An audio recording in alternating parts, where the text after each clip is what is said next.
Chapter 10. Structure of Worlds. For 5 years, even in my absence, I have been attacked for looking for yourself for structure in the world. When you were young, your parents and friends gave you structure of the world. You knew your role of going to school, of escorting a girl to the prom, doing your chores, doing your work, and so on. After school, you are cast out into the world. What structure should you have? Obviously, 98% of the males, and probably 99.5% of the females, look for an external voice for structure. Females follow their mother. If they have no maternal figure in their lives, they adopt what society, media, tell them.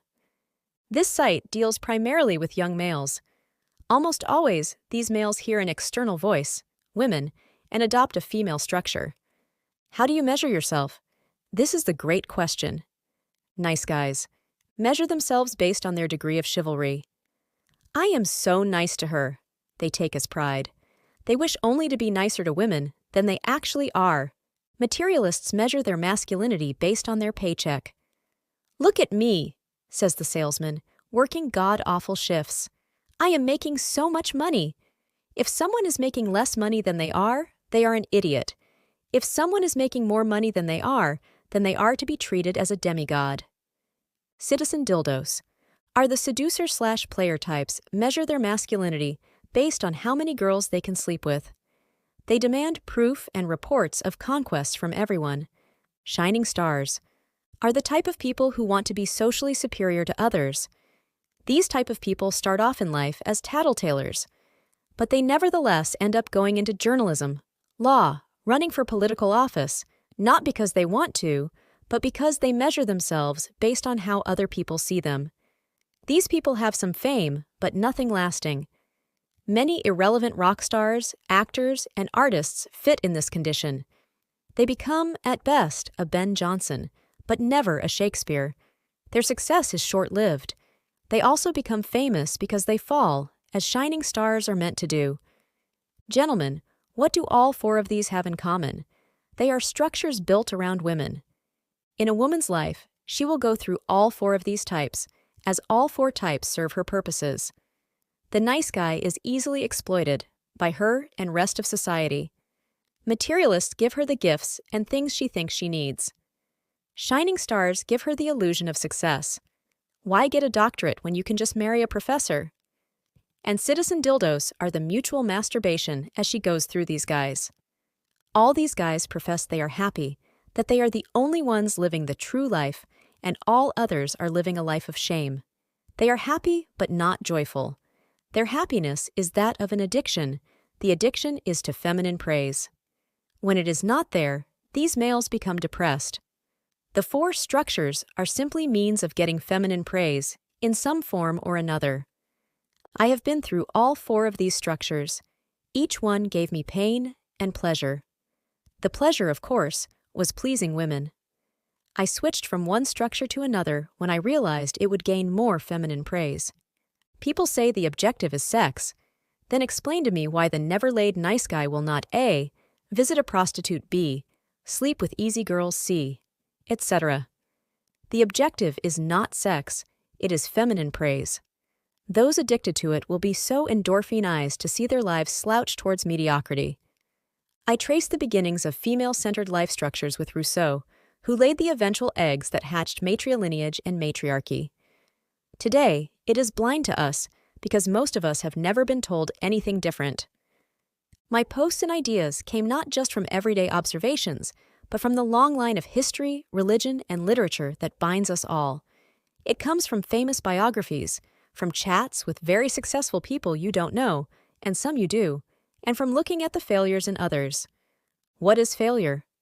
All 4 personalities differ on it, but I would define failure as betraying your soul, as living someone else's dream, and having no direction in life. What is success? It is love. Not love for chivalrous relationship, nice guy, not love for pussy, citizen dildo, not love for money, materialist, and not love for glory, shining star. It is the genuine love for life. Find what you love and direct your passions to it. You will know you have found the right mate, not because you two love the same hobbies, but because you both love the direction you and she are going in life. If you want to live your life working for money, or being nice to women, or working for pussy, or being praised by society, then don't be afraid to go ahead. All life is an experiment. I could be wrong, but I am not wrong about myself. I hope you do not choose a path that is wrong for you and your soul. When it is wrong, you will know. Imagine how Jesus would feel if he was cast to play the role of Napoleon. The result is the divided soul, which is a classical subject in many works, most chiefly Hamlet, a good-natured artistic youth cast in the role of savage revenge by the father. How many families want their offspring to play a role they are not suited for? What if we make our own structure, completely independent of feminine praise? What if we follow our dreams instead of women's dreams? What if the truly smart were not those who read lots of books, but those who could read their own heart and soul? 5 years I have been off and on this forum. 5 years, the same dull, dreary mugwump sayings have been cast at me. I could copy and paste what was talked about me 5 years ago, as it will match the same as today. What are my themes that cause the same old sayings, and when misplaced, its praises? You are the focus of your world, not the women. Instead of pissing away your youth trying to please women, why not invest that time in yourself? Such a radical concept. How dare I speak blasphemy to our female goddesses, the youth sacrificed their lives to? Sex does not make you unique. Another radical concept. Because sex is what women have recognized to give often as feminine praise. How many men think they are the glory of the world because of sex? Live the life you want. Materialist? If a man spends his life in a soul-destroying job, he is held up as a model for society. Nice guy. A man discovers great love and throws himself at the girl, putting her on the pedestal, he kneeling as she becomes his new goddess.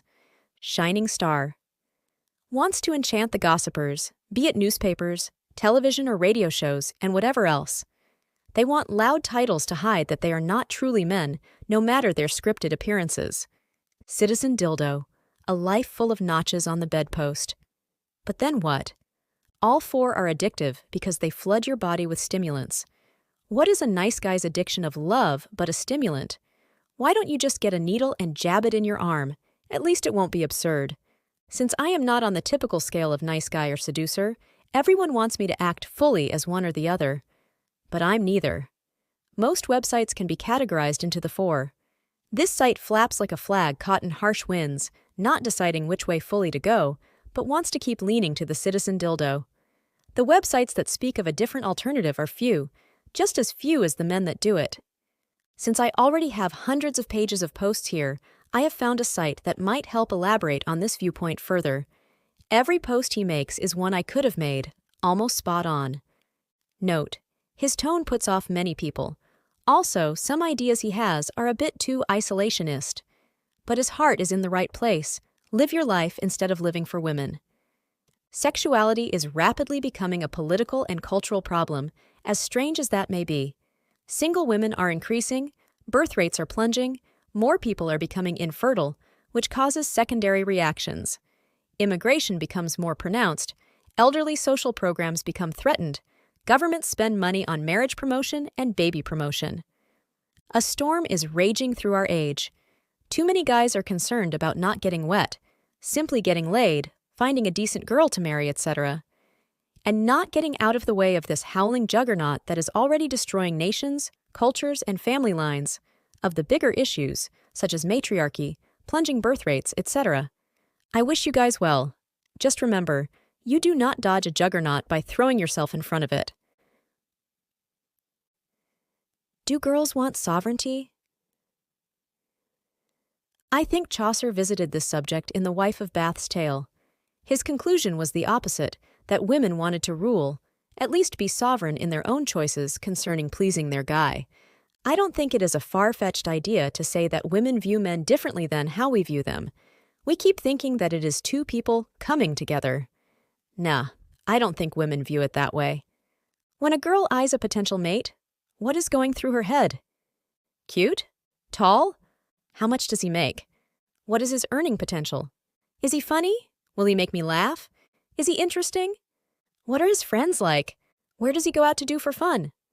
Other girls like him. Therefore, I must investigate him further. As men, we don't think about these things. Sure, we want a cute girl and all. But we never look at a chick and go, she's cute, Paul, but she doesn't have the earning potential that I'm looking for in a girl. Wowza, she is hot, but I wonder what her friendships are like. I don't like her at all, but George does, therefore, I must investigate what there is about her if George is attracted to her. We don't think like this. It would be comical if we did. If a guy is super hilarious, super comedian, the women go, I love you. If a guy has millions of dollars, even if she knows nothing else about him, she will go, I will marry you. What is going on here? Are women's primal survival skills operating? Ask her, what do you want? She shrugs. She hasn't a clue of what she wants. Apparently, she wants whatever guy the other girls want. Women do not see guys. They see worlds. They see themselves exiting this realm of nature and entering the guy's world. Having an aura of humor, or having lots of money, or being cute and all, these are all different worlds to the girl. She isn't interested in you, not in the way we think of it.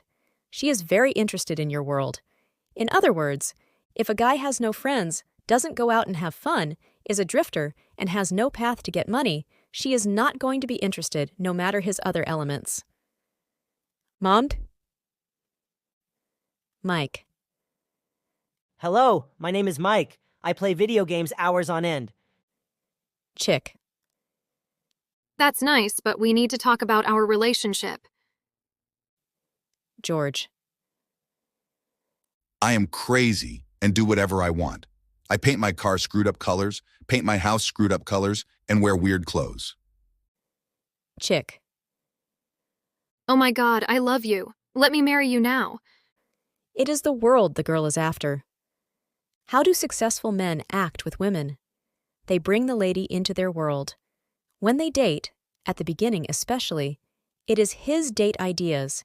He gets to be as creative or dull as he wants. And she will judge you based on the world you are creating for her.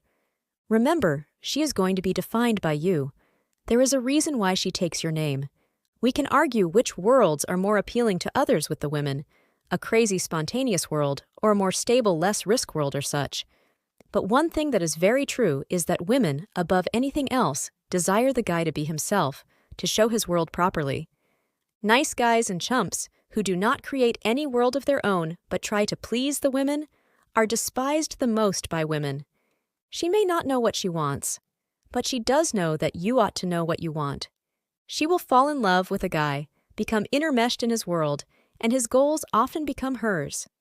It is not so much sovereignty she wants, but a guy's world. But Pook, let us say we compare a super rich wimpy guy to the cocky asshole. The asshole will get the girl. Thus, you make no sense. But the asshole guy has confidence. What is confidence but the link between your world and yourself, between your dream and day? Guys with no confidence can create no worlds. She will see the wimpy rich guy and think how she can use him, not love him. Like a child, women want to be seized and shown the glories of life.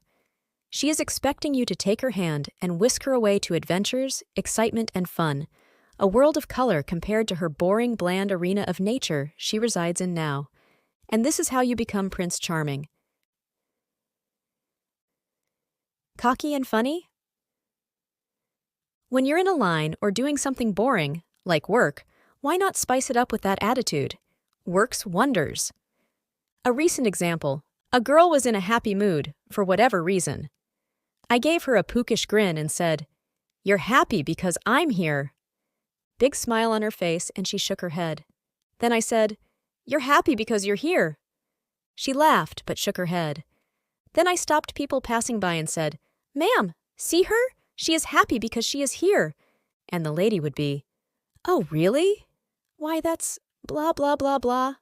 And I'd get another person and say the same thing. I'd get their reaction.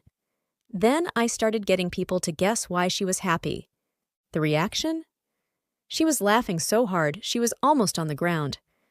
I don't think it has anything to do with being cocky and funny, but the ability to make any situation fun. For all girls want the fun guys.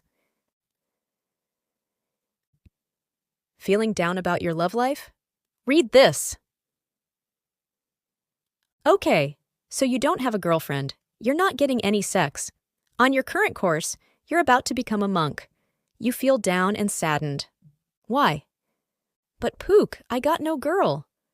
That is not the problem. The problem is that you place your happiness on a girl.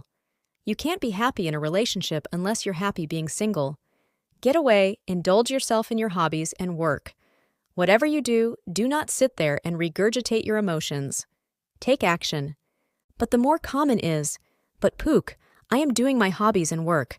I have a natural need for intimacy. I am tired of being single.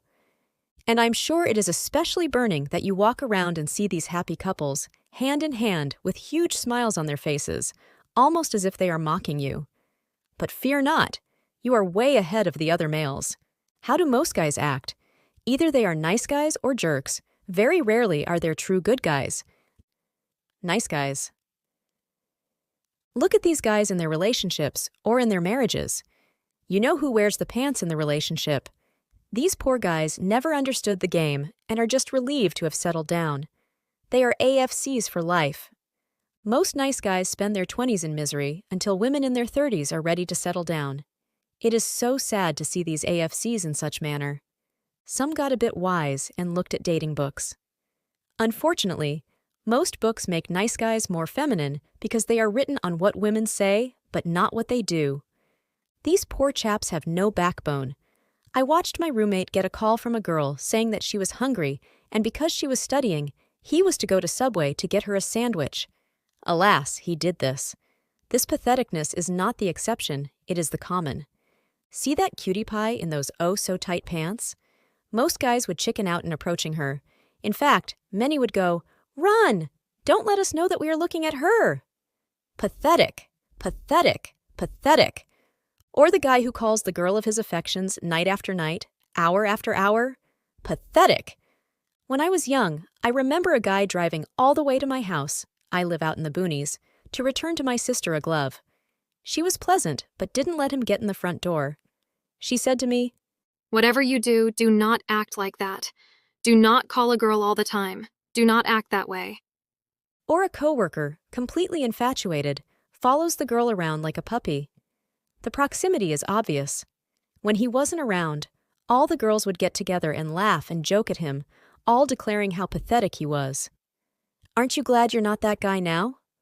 When my sister and her boyfriend were going out, my sister was breaking up and getting back together with him again and again and again. He wised up and eventually thundered, Listen, woman, either stay with me or go. Make up your damn mind. She stayed with him and the two married. If he was a nice guy and scared of confrontation, do you think she would have stayed with him? No. What about the guys who just sit there and wait for girls to approach them? In their mind, they think, Please ask me out. Guys should never count on women to ask them out. Or in the married life, nice guys who are afraid to lead because of their passiveness. They often marry the wrong woman because they are so tender to their own emotions and oblivious to reality. Indeed, there are cucks whose wives cheat on them constantly, and they put up with it. The jerk. These and the nice guy are but one of the same. While a nice guy introverts himself, the jerk extroverts himself. While the nice guy is constantly passive, the jerk is constantly aggressive. While the nice guy hides his sexuality and can't get chicks to be attracted to him, but are good long-term relationship material, as girls confirm by saying to nice guy, "You're not the type of guy I'd date, you're the type I'd marry." The jerk erupts his sexuality everywhere, gets chicks attracted to him, but can never keep them. The jerk has no confidence, which is why he is a jerk in the first place. True criticisms sting him and collapses his spirit. Notice how the jerk may get chicks long enough for sex. He fails completely in life. He ends up being a janitor or something similar. The girls he bedded with? All of them insecure little girls. It is pathetic and very, very sad. Some guys have gotten confident enough to take action, to talk to girls, etc. But very few have true backbone. Even fewer have the Don Juan skills expressed in the articles and on this forum. Most guys are pathetic. Most are chumps. Women simply get tired of looking and will settle for who they are with. It is so sad. But you, on the other hand, you are not a chump, and are definitely not pathetic. You are a good catch. Fear not having a lack of intimacy right now, for with your mindset and skills will ensure you a luxurious intimacy for the course of your life. Can the passive, nice guy speak of true passion within his relationship? Can the jerk, coward, speak of true success and true maturity within relationships? Of course not. You are enlightened and know something 99% of the other guys do not: how to handle women. For if you don't, women will handle you. 1 out of 4 marriages is when the woman never loved the guy anyway, but just settled down. Out of the love marriages, most of the women fall out of love. More women than men commit adultery. 80% of relationships are broken up by women. Why is this? Mostly because of patheticness. When you get down to it, think of all the guys that suffer from this. Then realize that you are truly free, for you possess the knowledge that makes you a man. There's no shame in failure, only shame in not trying. Even when you don't try, the fierce guilt that tears you up is a sign that you are changing for the better and killing that nice guy within you. The entire series is available on YouTube for free. But if you'd like to own a copy and support my work, you can purchase the 10-hour audio and PDF on Gumroad. The link is in the description.